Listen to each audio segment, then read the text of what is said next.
Dagdag na ang National Food Authority ng may 200 retailer ng NFA rice sa iba't ibang palengke sa Metro Manila. Sa Pasig, pinipilahan ang mga otorisadong bilihan ng NFA rice. May live report si Lay Alvis. Lay?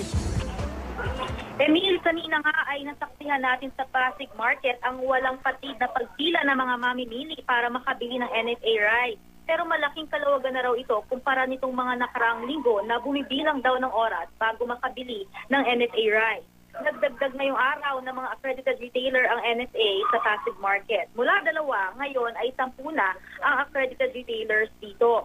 27 pesos per kilo ang regular milled NFA rice, 32 pesos naman ang well-milled. Malaking diferensya sa mahigit 40 pesos per kilo na karaniwang presyo ng commercial rice.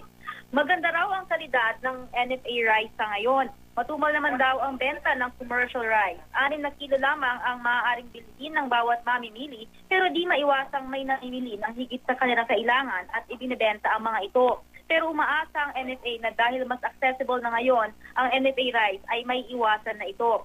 Sa iba't ibang pamilihan dito sa Metro Manila, nagdagdag ang NFA ng halos 200 accredited retailer. Tiniyak ng NFA-NCR na may sapat na supply at walang nangyayaring diversion ng NFA rice dito sa Metro Manila.